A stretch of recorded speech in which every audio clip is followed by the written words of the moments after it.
안녕하세요. 제도권 주식 분석입니다. 밤사이 일어난 일들 편하게 보실 수 있도록 요약해서 준비해봤습니다. 3대 지수 상승 마감했습니다. 나스닥 상승폭이 1.3%나 됐고요. 필라델피아 반도체 지수 3% 가까이 올라서 관련된 ETF들 안정적인 모습 보였습니다. 특히 나스닥 지수는 장 막판으로 가면서 더 탄력을 받는 모습으로 마감해서 다음 주도 크리스마스를 앞두고 기대가 되는 모습으로 이번 주 한 주를 잘 마감했다라고 보시면 될 것 같아요. 어제 미국장 시작하기 전에 관전 포인트가 몇 가지가 있었는데요. CPI 소비자 물가지수가 기대보다 낮게 나왔죠. 그래서 이런 서프라이즈를 기대하고 금리 인하에 대한 가능성을 좀 되살린 하루였고요. 마이크론도 실적이 잘 나오면서 이 AI가 실적이 그동안 이슈가 있었는데 뭐 그렇게 문제될 건 아니다라는 것이 장 전의 관전 포인트였습니다. 자, 그러면서도 옵션 선물 동시 만기일 쿼드러플 위칭 데이였고 지수 방향성보다 변동성이 좀 커질 것이다라고 예상을 했었거든요.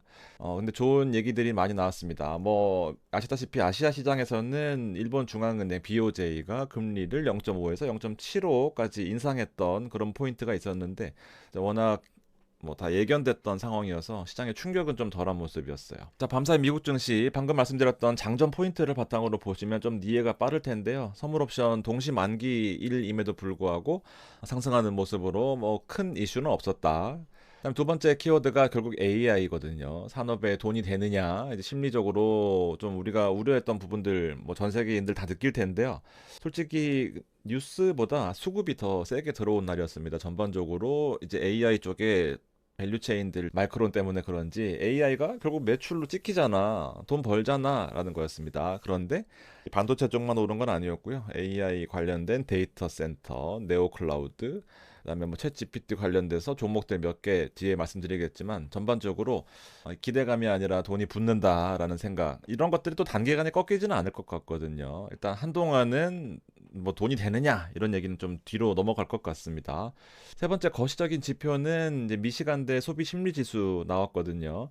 근데 뭐 개선이 됐는데 예상보다는 안 좋았다라고 해도 어쨌든 기대 인플레이션 자체가 좀 내려가면서 시장에 큰 충격은 없었고요. 근데 일본 쪽에 금리 인상 이슈 있었는데 이미 예견된 변수였다라는 생각 하고 있습니다. 빅테크 종목들 흐름 살펴보겠습니다. 시총 상위 10개 종목이고요. 엔비디아가 3.9% 올랐어요. 특히나 AMD도 6.15% 올랐거든요. 전주 조정이 좀 크긴 했는데 이게 200불대에서 심리적으로 좀 지키려는 모습을 한 3번 정도 보여왔거든요. 그리고 다른 종목들에 비해서 저평가되어 있기도 했었고요. 어쨌든 쇼 커버링 나오면서 주가 하락에 있어서 또 상대적으로 반등할 때는 더 크게 반등하는 모습 보였습니다. 특히나 뭐 AMD는요. 애널리스트들의 커버리지들이 계속 나오고 있는 상태인데 이 커버리지 나온다는 것이 저 같은 사람이 보기에도 지금 정말 싼데 그냥 가만히 있기 좀 애매하단 말이에요. 그래서 200불을 뭐 한 3번 정도 터치를 하고 있는데 가파르게 상승하고 있는 모습입니다. 마이크로는 실적 나오고 난 이후에 지금 상승폭을 더해가는 모습인데 HBM이나 이제 AI 관련된 메모리 사이클에서 기본적으로 아주 중심적인 역할을 해주고 있다라고 보시면 돼요. 자, 브로드컴도 주가 하락 최근에 가팔랐는데요. 전반적인 밸류 체인으로 전부 다 상승하는 모습 보였고 구글도 보안에 힘쓰는 모습 보였습니다. 대표적인 네트워크 보안 업체 팔로알토하고 대규모 협력 이야기 나오면서 100억 달러인가?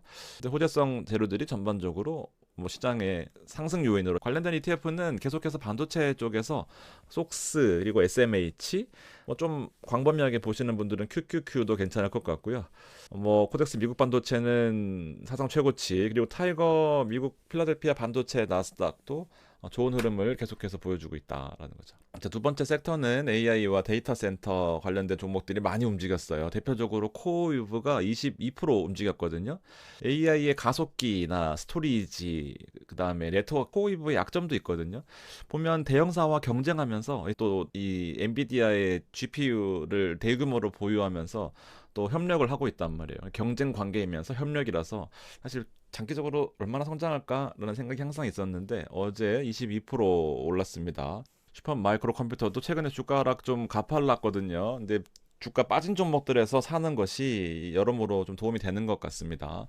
오라클 6% 상승했거든요. 이제 틱톡이 미국 법인을 만들겠다라는 호재가 이제 3일째 나오고 있는데, 미국 정부가 오래 전부터 틱톡 니네 중국 회사 그 바이트댄스가 통제하는 것은 좀 말이 안 된다. 미국에서는 사업 접어라 이랬는데, 결국에는 이제 틱톡 바이트댄스가 한 선택은 미국에다가 법인을 만들고 전용 서비스를 제공하겠다라는 거였는데, 주요 주주가 여기 오라클이 들어가는 거예요. 그래서 오라클이 지분은 15% 들어가 있는데, 관련된 미국 회사가 한 4, 50% 갖고 있으면서 바이트댄스가 19.9%만 딱 지분을 소유하기로 되어 있거든요. 그러면 통제권이 미국 법인에 넘어가서 사실상 미국 회사다라는 뭐 그런 호재가 작용하면서 오라클이 여기에 데이터 관련돼서 독점적인 파트너 역할을 한다라는 거죠. 거의 국가급 이제 역할을 한다라고 보시면 돼요.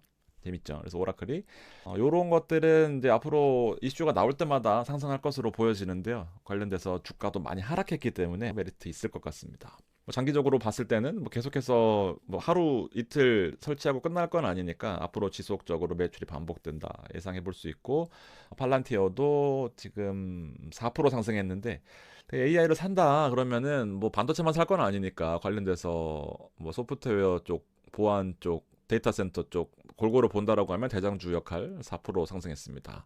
원전 변동폭이 크거든요. 원전 우라늄 이쪽은 이거 단기간에 승부 볼 건 아닌 것 같습니다. 뭐 AI 전력도 전력인데요. 결국 이제 그 수급 자체가 AI가 올라가면은 원전이 안 올라올 수 없는 그런 시스템인 거죠. 결국에는 전력 수급이 핵심이다 보니까. 그래서 관련돼서 ETF, 우라, 코덱스 원자력, 소울 원자력 뭐 관련된 거 있으니까요.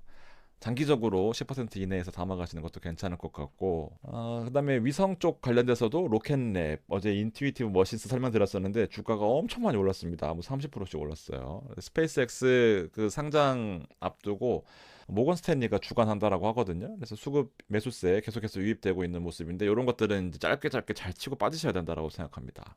비트코인, 크립토는 사실 약간은 이제 또 기대감이 덜한 그런 모습인데, 관련된 종목들 대표적으로 코인베이스, 로빈후드, 스트래티지, 마이크로 스트래티지, 서클 6% 올랐습니다. 전반적으로 시장 자체가 워낙 수급이 좋았던 하루였기 때문에 미국 ETF는 뭐 아이비트나 비토 이런 거 있는데, 아이비트가 우리나라에서 안 되기 때문에 뭐 저는 개인적으로 비트X를 투자하는데 배당도 잘 나오고요. 생각보다 재밌는 것 같습니다. 자, 여기까지 준비했는데, 결국 AI가 돈이 되냐라는 그 스토리가 지금 어떤 시장의 아킬레스건 중에 하나였거든요. 근데 전반적으로 뭐 크게 걱정하진 않아도 된다, 이런 좀 인식이 또 퍼지고 있는 것 같습니다. 근데 느끼는 바지만 하루하루 투자하시게 되면 너무 힘들어요. 장기적인 포트폴리오를 뭐 대부분 ETF로 잘 가져가신다라고 하면은 코어 종목, 그다음에 엣지 자산, 위성 종목들 잘 챙겨 가시면은 뭐 재밌게 투자하실 수 있을 것 같습니다. 네, 여기까지 준비했어요. 고맙습니다.